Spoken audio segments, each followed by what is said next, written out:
says we're ready to go. We've been discussing we should get a theme song for this. So hopefully some folks out there watching. We have a few folks here in the audience. Some are coming by. So this is the November 2019 Town Hall. For those of you watching later, I don't normally wear a t-shirt to work, but it's Spirit Day, and we're going to go ahead and go forward with the Town Hall. We're going to start off with Vice President Ornelas and talking a little bit about some of the things that are going on with student services. Then we're going to talk about some of the centennial planning coming up with our Public Affairs Department. And finally, we're going to switch over to the President's Leadership Academy project that is the IMAHC, and we're going to have a conversation with a couple of folks who turn that in. So I'll turn it over to Noemi and Mary and Yvonne, and you guys. Thank you. Well, happy Friday, everyone. We're really excited to be here and provide you with some updates on what Student Services has been up to. So we'll go ahead and start with our presentation. Oh, yes. Hi, I'm Mary Dominguez. I'm the new Dean of Student Services. And I'm going to talk to you a little bit about our new Student Services Extended Hours, which is a program we started as of the first day of the fall semester. So every Tuesday, all of Student Services offices, including the Lompoc campus, is open from 8 a.m. to 7 p.m. And we started this type of service, extended service hours for students, based on last year's student survey. That was one of the findings that students had indicated, was that they would like more evening services. So we thought we would start with Tuesdays and see how that goes. So we're going to go ahead and continue it through the spring, because we have had a number of students who have been participating and coming by the offices late into the evening. And as you can see on the chart here, we also have some Saturdays. Our EOPS department is also open from 10 to 2 the first Saturdays, and they have reported to be very busy during those Saturdays. And you can also see our Career Center is open every Monday through Thursday, every week till 7 p.m., providing their wonderful services. So we're really excited that we just opened up our Dream Center. 2 Dream Centers, one on our Santa Maria campus and one in our Lompoc Valley Center. The one here is in K11, and it's really a place for our dreamers, our students, just a safe place for allies and dreamers to come together and study, use computers, meet with faculty and staff.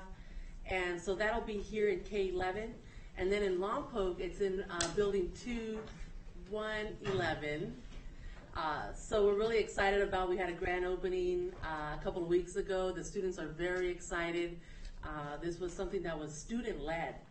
Students really wanted a Dream Center, and it came to fruition. So we're really excited about the opening of our 2 Dream Centers. So some of the other things that we're trying to put together is, there's been a lot of conversations about student insecurities, and these range from food insecurities, transportation, mental health needs. And so this semester we are happy to share that we will be opening up a basic needs office. We are in the process of having a social worker come to our campus to be able to work and connect all of the resources that we have here on campus, but also off campus. So the location of the office will be in the EOPS office in room 201C3.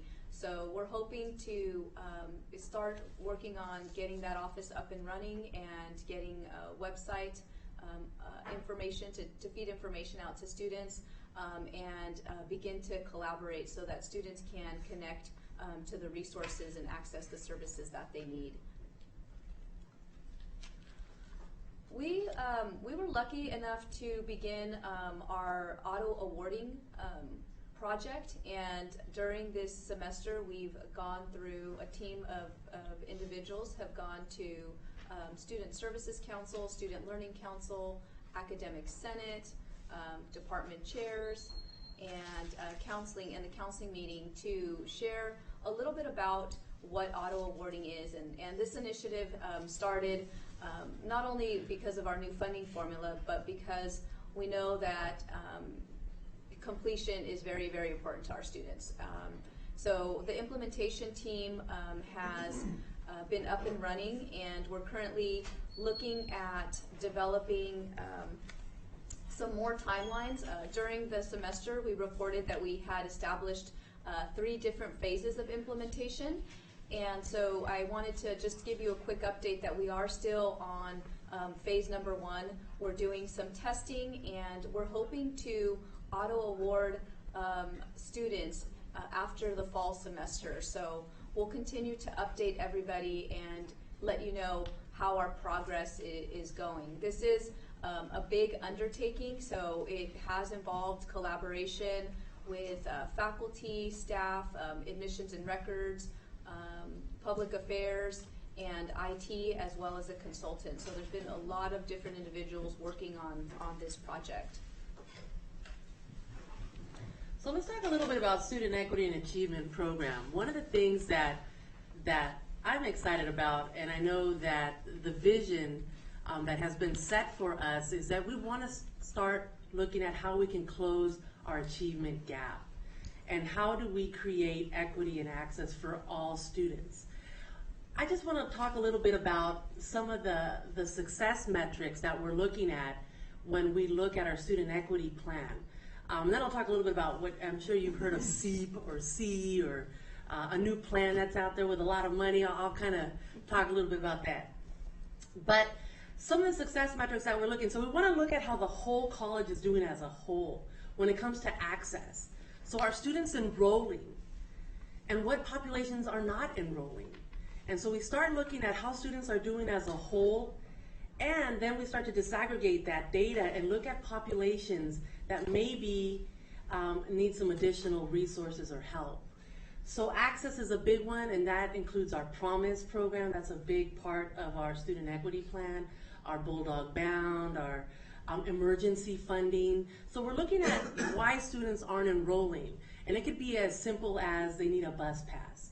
And so we've allocated dollars for emergency funds. The next one is retention. Are students persisting? Are they completing their classes in the fall and going on to the spring? And I think it's pretty doable, right? Fall, spring, but there is a gap. So we do see populations that aren't doing as well. So one of the things as an institution, we need to start looking at what are some of the things that we can do to ensure that our students are not only coming into the college, but are they finishing their fall semester and continuing on that spring semester. Our third one is students taking a transfer level math and English course. This year, we've had STAR testing is gone. So if you are sending students to do the STAR test, don't do it anymore. It's gone, done. We don't do assessment anymore. We now do placement according to how they did in high school and what classes they took in high school. So we're going to see more and more students take college level English and math. But we know that students need more support, right? So maybe they had a 2.6 in high school. Maybe they can take English 101 and they'll be successful, but we want to make sure that they have that extra support. So as an institution, we want to increase our numbers with students taking English and math that first year. And our promise, our Hancock Promise, that's one of the requirements, is that they take English and math their first year. We also want to increase our certificate and degree completion. And one thing that's changed in this student equity plan is we're no longer looking at our students transfer ready, but are they transferring? A lot of students are ready to transfer, but they're not leaving. So we want to start looking at what populations are not leaving. And so I don't want to go, this can really take a long time, but just so you're aware of some of the disproportionately impacted groups are students with disabilities, our men of color, our foster youth, our veterans, our Pell recipients. So we're looking at ways to better serve all students, but also strategically looking at how we can serve the students that are needing extra resources. So we provided a lot of activities. We have a men's support group. We have a learning community for our athletes. We've expanded our counseling in CAN foster youth, veterans, STEM, MESA. We've expanded our tutoring. So as the year goes by, we're looking at establishing a student success committee where we're really going to start looking at what we're doing, what can we do better, and really start putting equity at the forefront of a lot of our conversations. So that's going to be happening a lot this year, so we're excited about that. And so going on through ensuring that students are successful, when we launched our Promise program, we had 4 initiatives or 4 phases, and one of the phases was the extended promise. And a lot of people asked, well, what is that extended promise? Is it a second year free, or what does that mean? And the extended promise here at Hancock was really to ensure and focus students on being successful. And the way we're doing that is ensuring that students have a comprehensive ed plan, ensuring that students are actively engaged on campus, that they're maximizing their financial aid. And some of the feedback that we've collected, we now have 2 cohorts of Promise students, is that students don't always know what's available to them. Students do not know that tutoring is free and available to them. They don't know that we have extended library hours. So one of our campaigns this semester is the Did You Know campaign. We wanted students to know, and we highlighted a couple of our programs that these services are here for them. We also identified academic workshops to support students. So as we continue to implement this Promise program, that's really what we're focused on once the students get here, is what type of support do they need academically or personally that we can help them with. So all of these efforts that we're doing are really to promote success for our students. We also have monthly implementation Promise meetings. So we have a group of individuals, a lot of stakeholders on campus that come together on a monthly basis and continue to plan and improve the rollout of our Promise program. We are in the process of, getting prepared for our incoming class, which would be class of 2020, if you can believe that. And so some of the new things that we're doing is we've created a Promise app. So students are able to actually download this checklist. A lot of you may be familiar with the Promise checklist, which parents have mentioned they find very helpful. But this guide is actually now in an electronic format through an app. So students can see what their progress is, but we can also begin to send out push notifications and begin to send messages to students and reminders. So that's something new that we've added this year, but it'll be for our upcoming cohort of students. We have already gotten calls from current students that have said, oh, I heard you have an app, can I download it? Since this is a rollout for the upcoming year, those students aren't able to take advantage of that at this time, but we're hoping to be able to look at what improvements we have and see if this is a valuable source or resource for students. We also established a new dashboard for the team to be able to monitor and assess where students are at in the process throughout the year. When registration comes, we start getting calls, well, where are the students at? So all of our student services staff are cross-trained on Promise, and they have access to a dashboard that will be able to tell students what steps they need to complete to be a Promise student. This dashboard is for students that are incoming, so we have, as of today, over 1,100 students that have started the Promise process for 2020. So it's really exciting to see that. When we compared the numbers to last year of students who had started at this point in time, we were about half this number. So we've seen a double increase. So that's really exciting. So part of the Promise program, and actually part of any program, we do have the FAFSA, which is the Federal Financial Aid application. So a couple years ago, the Department of Ed decided to open up the FAFSA in October instead of January 1st.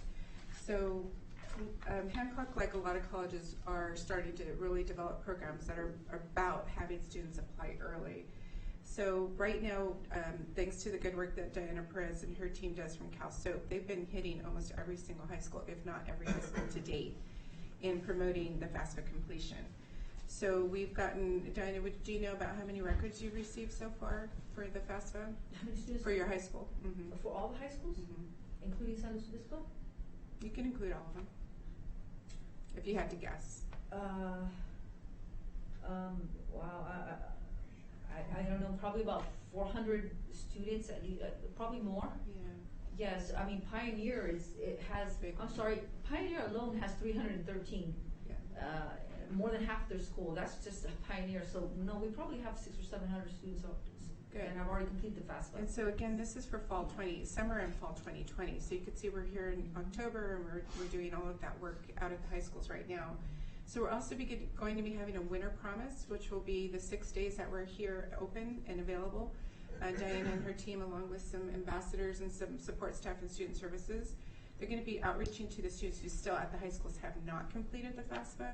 So we'll be inviting them to come into our open labs to either complete the application for admission, have the orientation, and also to complete the FAFSA. In addition, I'm going to be inviting our cohort 2 students, which are students who are here this fall who haven't completed the FAFSA. We'll also be outreaching to them as well to come to our winter promise to try and get the 2021 FAFSA completed as well. And one of the things that we've noticed is that, we're doing a really good job at getting the students in and having them apply for financial aid. But once they're here, it's almost like, well, what do I do? Do I have to do it again? So we're hoping that you can partner with us and encourage all students to complete the renewal application for the FAFSA. Because when it comes to registration, that's really when we begin to hear from students, like, oh, I have a debt on my account, or I thought I had financial aid.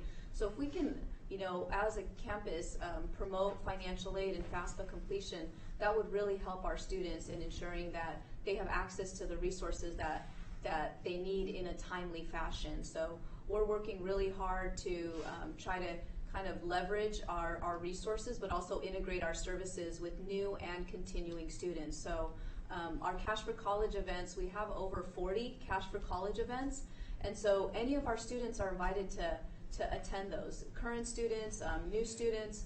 So we're going to try to work on getting that word out and letting students know that if you need help again, come by to one of these Cash for College events. We're also going to have, you said Fridays? Yeah, so we had a financial aid team meeting this morning, and we were talking about how a lot of students think they apply for FAFSA, think I'm done, when in reality that's just the start of it. So we were talking about how can we better help students complete the process, which means they haven't finished turning in their documents. So one of the staff came up with Finish FAFSA Fridays. So we're going to start implementing that in about a week. That every Friday that they can come into the lobby area. We have computers out there, and we're going to target the number of students who have applied and who are enrolled and eligible who haven't finished the process. And right before I came, Joan, our specialist, told me it's over 500 students.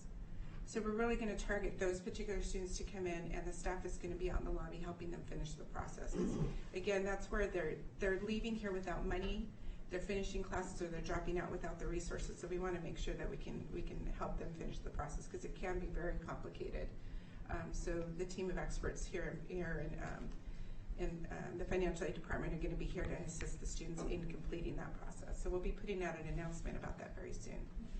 I met with the student this morning, and he came in, he had a couple of questions, and I looked at his financial aid status, and what I saw was that he had filled out the FAFSA back in April and never, did anything. Maybe he didn't get the email, something happened, but when I shared with him, if you submit your documentations, it shows that you could be eligible for $6,000.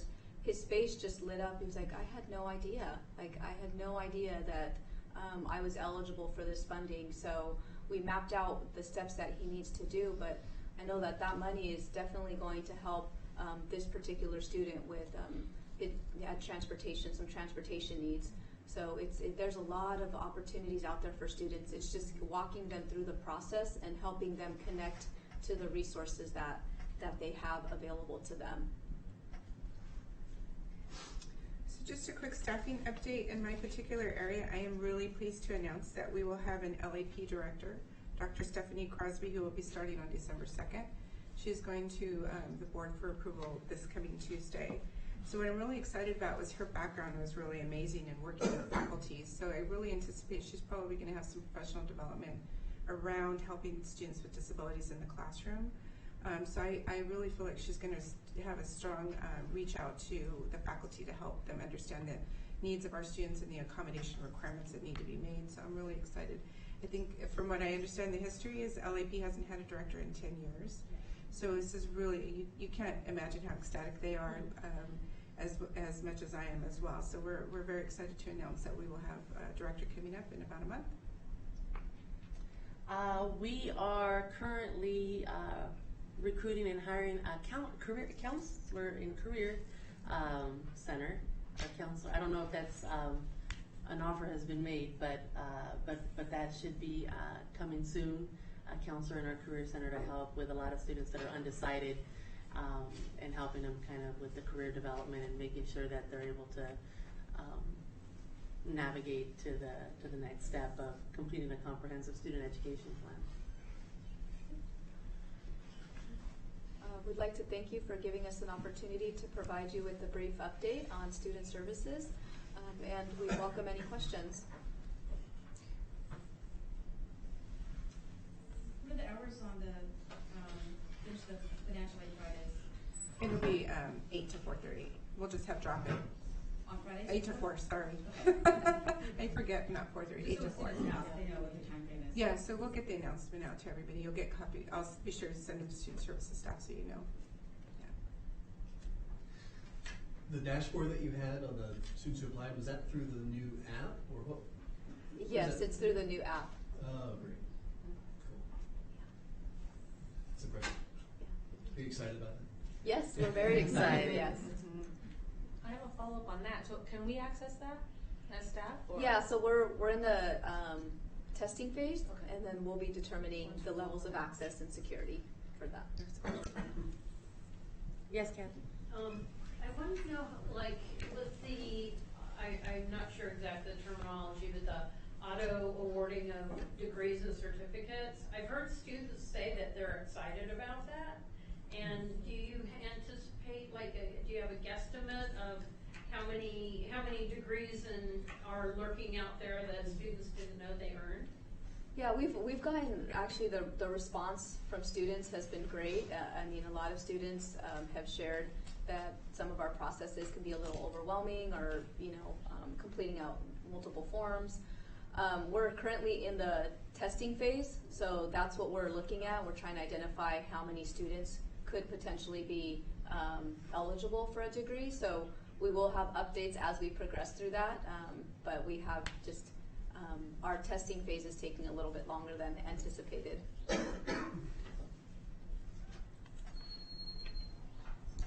Would you share with us some of the numbers of students who are utilizing student services during the 6 to 7 o'clock hour on Tuesdays? Yeah, you know what? We have been tracking that, and it varies. Right off the top of my head, I don't have numbers, but I would be happy to share those or follow up with the areas. We have, I think, during the first couple of weeks, we had in all of our units, I think close to 100 students, but students are registering and trying to get information. Every week we do get updates. Some of the different areas have different tracking mechanisms, but there's different ways of tracking it. Some people are tracking it just the 6 to 7 period because that's the extended hour, and others are looking at it for the entire evening, from 4:30 to 7. So I know that certain areas vary. So yeah, and we are tracking for both Lompoc and LBC. So Noemi, so the tracking, we've been told is for data for fall and spring, and then can you tell us what the plan is for after spring? For extended hours? Yeah, so as we mentioned, one of the things that we're really focusing on is using our data that we're receiving in surveys from students to assess our services. And so over the last year, we had a lot of student feedback, and there were different areas that needed to be identified. One of the areas was evening services, but also the Lompoc Valley Center. So as a team, the decision was made to expand the Tuesday, since we already had that. Our goal is to continue this pilot through the end of spring, and then regroup and assess. And we will be reaching out to IEC to determine what that assessment will look like, or what that evaluation will look like, to help us and guide us through our decision making. We are in communications with Human Resources in terms of any working condition impacts for employees if a permanent change were to be made. And then can you explain a little further, since we're open till 6 anyway on Tuesdays, why we're tracking from 4:30 to 7 for data for extended hours? I think the conversation came up of, we have access to software that can track it, and to ensure that all of our services are being tracked, that we decided to begin to say, well, how many students are actually coming in from that hour? Are there additional adjustments that we have to make? And when we had our accreditation visit, our evening hours were an item that was discussed in detail. They were asking us how we came up with the Tuesdays from 4 to 6.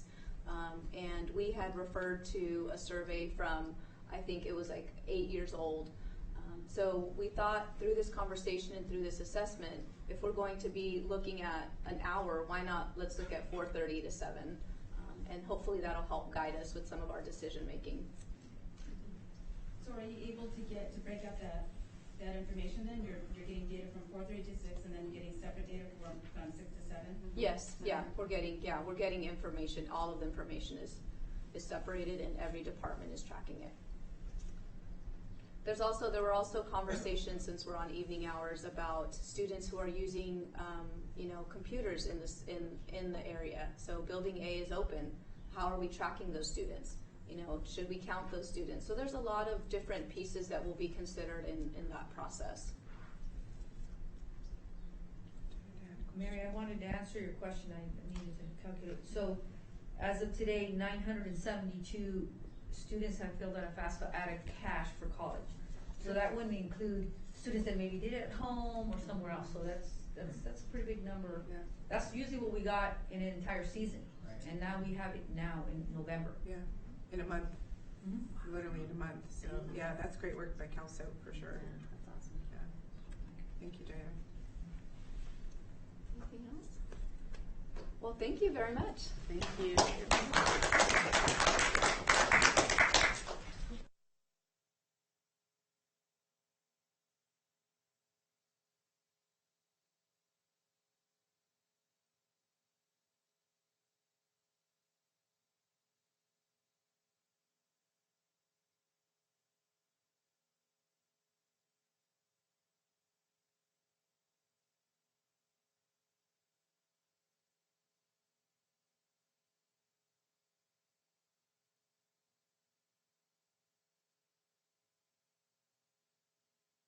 Kevin asked if we would give an update on planning for the Centennial events. And we weren't sure which one of us could be here, and we both showed up. So we were planning our line of attack. When Lauren and I first got here, actually when Lauren interviewed for her job, her presentation was, suppose the college is having a Centennial. What would you do? And she's the one who got the job. So in February or March, we pulled together a planning committee from on-campus and off-campus folks, from student affairs, from public affairs, athletics, community members, to start brainstorming what a Centennial, a year-long celebration would look like.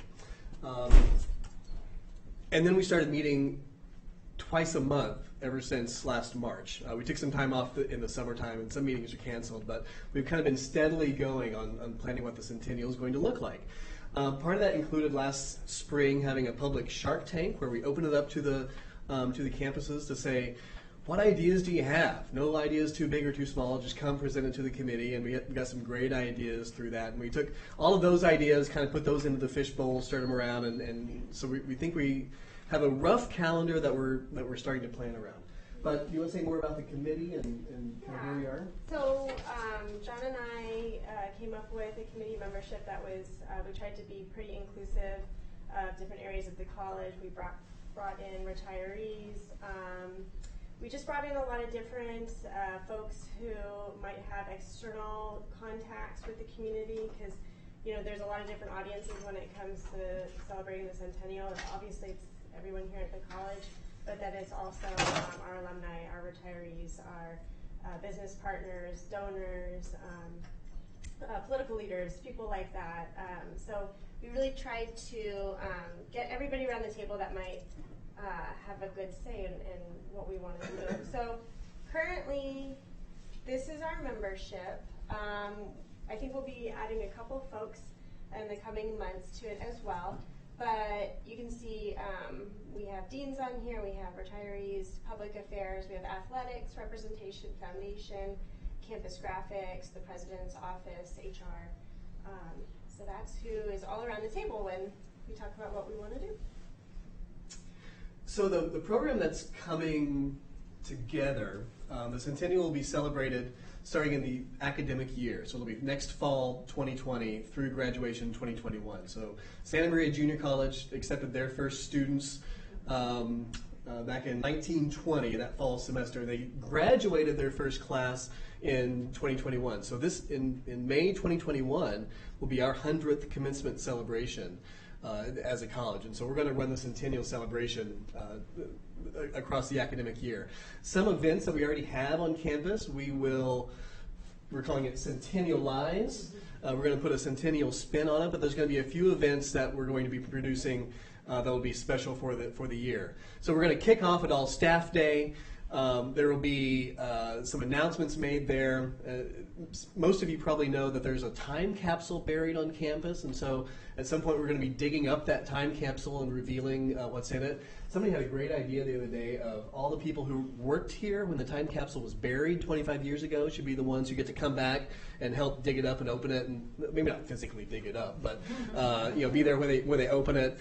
And then another part of the Centennial will be actually burying new time capsules that we get to open in the future, and involving faculty, staff, students, maybe some alums and donors to figure out what gets to go in the time capsules that we bury. We're going to have welding department create the time capsules for us, and campus graphics do engraving on the top. It's going to be a lot of fun. We're going to have various dinners and breakfasts for folks. Of course, there'll be a big Centennial fundraiser gala for the Promise. So all these events are slowly coming together. Anything I'm forgetting? No, I mean, we're going to be scheduling a series of Centennial lectures for the college. So we're thinking about bringing in folks like Alan Hancock's granddaughter to come speak to the college.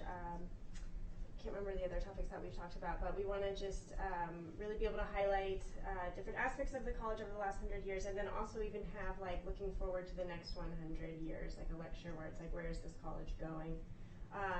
Like you said, we want to have a retiree brunch. For athletics, we want to have a homecoming.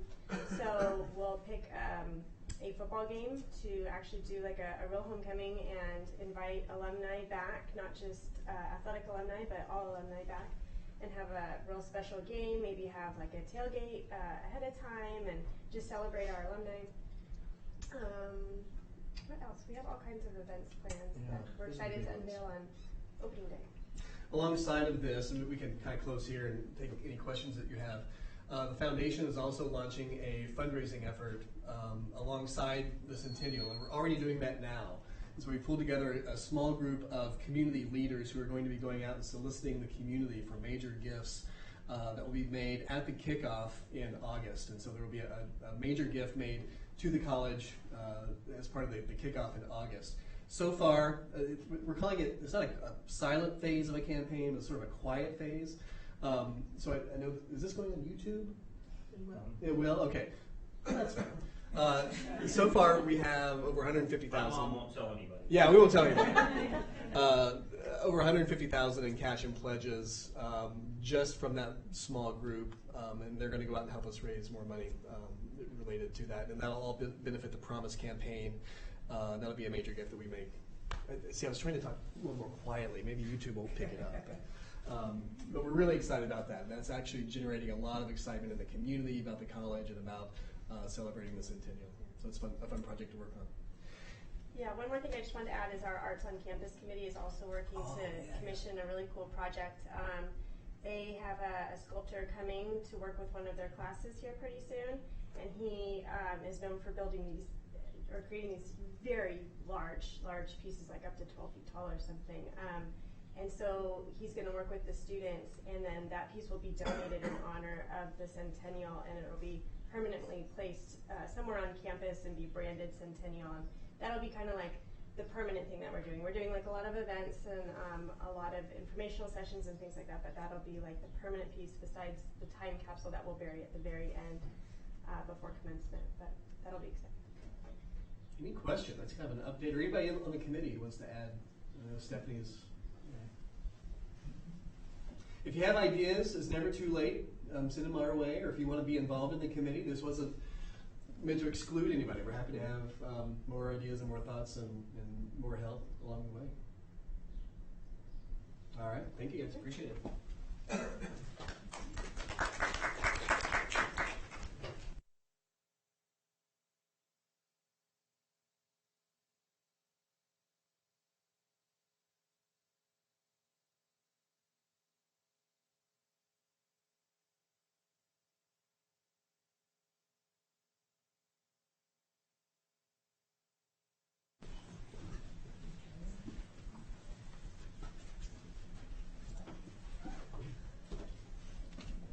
You do need lead in music, huh? Anywhere, have a seat. Join me.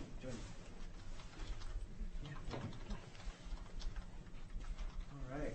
Good afternoon.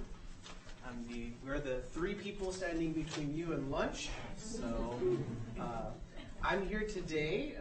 I've been asked to talk a little bit about the President's Leadership Academy project that began last summer in July. And it's the IMAHC. It's hashtag IMAHC. The concept that was developed by the Leadership Academy was really about building inclusivity through storytelling. Through storytelling, having the ability to share stories where our fellow faculty and staff, but more importantly, our students can see themselves in each other, and students can see themselves in our faculty and staff. When we see ourselves in others, it creates a sense of belonging, right? And ultimately, that's what we want. We want our faculty, our staff, and our students to feel like they belong. They feel like they can be their unique, true selves. So what we did is Lauren and Chris McGinnis in the communications office, and along with some academy members, created the IMHC form for people to, and the logo, I mean everything, they did a wonderful job creating all of that, and people began submitting stories. Do you know off the top of your head, Lauren, how many stories we actually have? Yeah, we have, so I'm in here, these are the forms. We have 48 responses right now from faculty and staff, and we have 14 from students. That's great. So at the culmination of this project will lead to an art installation where we're going to highlight stories. Avery Cargill is going to use her wonderful welding talents to build us an iron, or I don't know if it's iron, I don't know if this is the right metal, but some metal IMHC logo. Why don't I just go ahead and get right into it. We have Kathy Hedke and Emmanuel Guerrero here, two folks that have submitted their stories, and we've invited them in to kind of talk to them about what prompted them to tell their stories. Kathy, why don't you start? How long have you been with the organization as a librarian? 21 years. So not that long. Emmanuel, how long have you been in STEM Mesa? 5 years. 5 years. Both of these individuals are well respected, loved in the organization, have a really high rapport with students and everyone that they serve. So, Kathy, why don't you get us started off? What prompted you to want to share your story?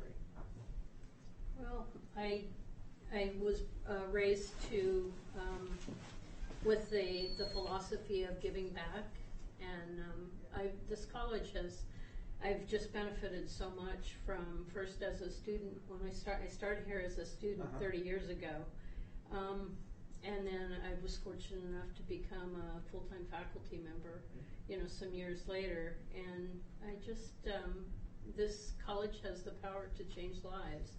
And I just wanted to give back to the college. You mentioned that Hancock changed your odds. You were Absolutely you did. wanted to do something a little bit different, Yeah. and so you wanted to maybe talk about that. Sure. Yes, when I came to Hancock 30 years ago as a student, I thought I wanted to go back. I was re-careering. I had been a nurse for 7 years. I thought I wanted to be a social worker. So I came to Hancock and enrolled, and I got a job in the library as a student worker. And something snapped, something switched for me.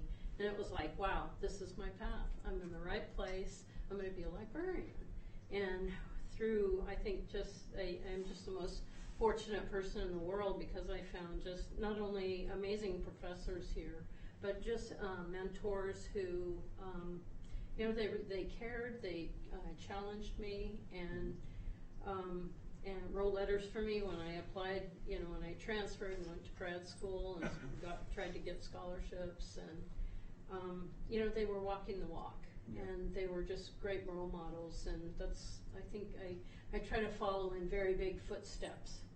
You mentioned in your story, that you're homegrown. Your Yes. words, homegrown. Homegrown. So do you find yourself often sharing your story with students who when you hope that maybe they say they are in your shoes at the moment, they're back where you were 21 years ago, trying to figure it out? Do you use that experience to kind of help guide them and give them a little bit of a nudge? I do. When we do library orientations, I get students that say how hard their classes are. And I remember when I came here in 1989, and I was like, whoa, this is really hard, and I was terrified.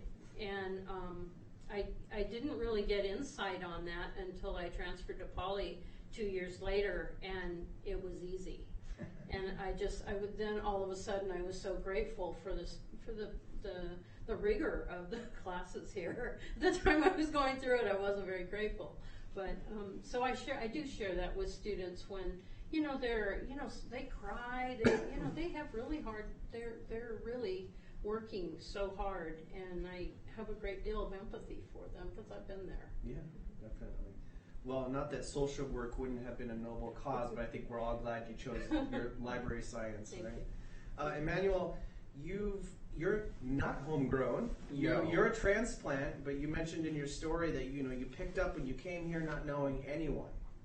Yes. And you flourished. Luckily. Talk to us about that. Actually, I'm gonna. Yeah. However you want to do it.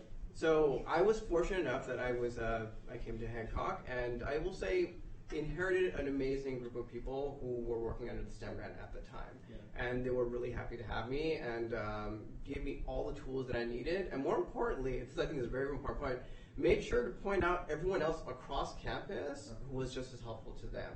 And it was that way that I met a lot of people at student activities, people in Building A, walked by the office of my VP, and then at some point eventually met Dr. Walters, and I think that initial interaction, there's so many other people who are here on the same team, made sort of my acclimation to the area much easier. And the follow-up for that is all these people are awesome. I've never met. I came here and people were so welcoming, and it's it's like I joined their home, and I really love that about Hancock. And I will give a special shout out to my favorite person on campus who I share a wall with, who's Angelica, who I've had the pleasure, my coworker, the STEM counselor, who's I've had the pleasure of working with for the past 4 years, and love her greatly. So what prompted you? So a little bit of that, but what prompted you to want to share your story through the IMHC process? Angelica. Yeah. I love her so much. I've been blessed to have her with me consistently, which is also really awesome.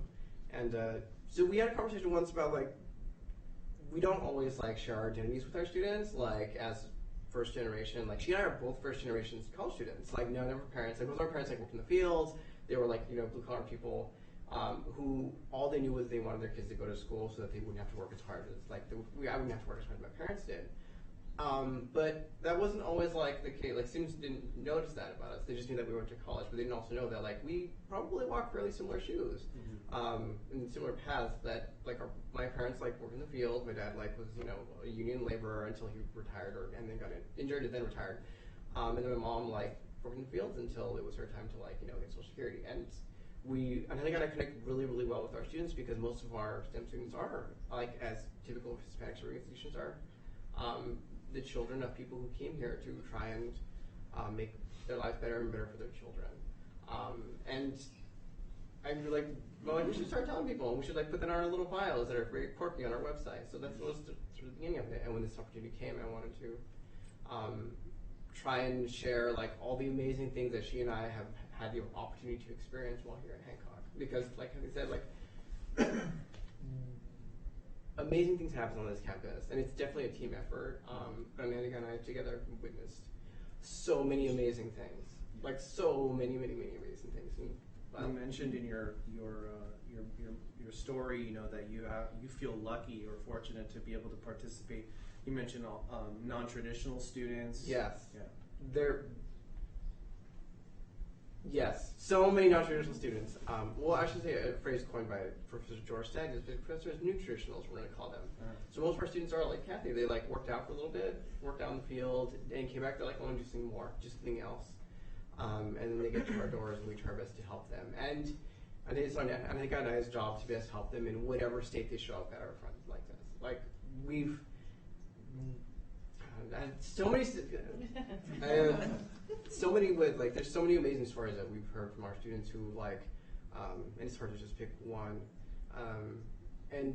But one of the ones I refer to most often is we have a student whose name is Sam, and he came to us and he had just gotten out of prison, and he showed up at it was outside the STEM center every morning like before 8 because he had to take the bus from San Ynez every morning to come to take the classes. And then he would sit on the couch in the center because we have a couch, very rare.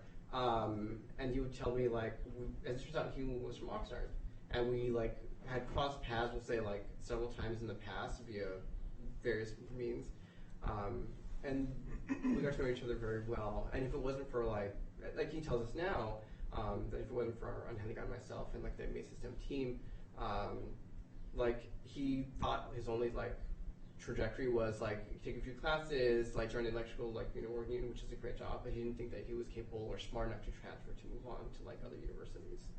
And Angelica and I had the joy of going to his wedding because he grew so much here and found his he found his girlfriend and then eventually his wife. And the first people he wanted to invite and tell that he was getting married was Angelica and I. As well as Christine and Doreen at the hall, who I love them too, and they're part of our team as well. But it's, we still chat with him, and he's doing really well, and we really miss him. That's amazing. So, there's lots of things, so many stories. Thank you to both of you, not only for participating today, but being there for our students and being a model and being someone that they can see themselves in. And hopefully, there are more stories like that one to come. If you have not already contributed your story to the IMHC logo or process, please visit the form. Lauren sent out an email on Monday following this conversation. Maybe we should send it out again, just so it's at the top of everyone's inbox. Please share your stories. It's important. We want our campus community to feel like that they belong here. And that particularly for our students who are first generation or making career changes, that they have somebody that they can look at, that they can reference and say, I can do that too, and that might be me in the future. So thank you, and thank you guys. Thank you for inviting us. Yeah. So if you guys haven't clicked on the link yet that I've been sending out, I know you do have to log in, which sometimes people are like, oh, I'll do it later. I don't feel like doing it now, but it just takes a second. But this is where it will take you, and it's very easy, very quick. All you do is put your first and last name there, your best phone number to reach you at, email, and then it's 3 questions. what led you to Hancock. Please share a time when you experienced Hancock's ability to change the odds, and what excites you about working at Hancock. And then you just click the disclaimer, which basically says anything that you share in here, public affairs could use for marketing purposes. And that's it. You wouldn't have an add new, this is because I control the form, but you would have a submit. So that's how easy it is. I mean, wouldn't you guys say it probably only took 5 minutes? Doesn't take any time at all. Yeah. So please fill it out, but yeah, I will resend the link. Great, thank you. Yeah. Thanks.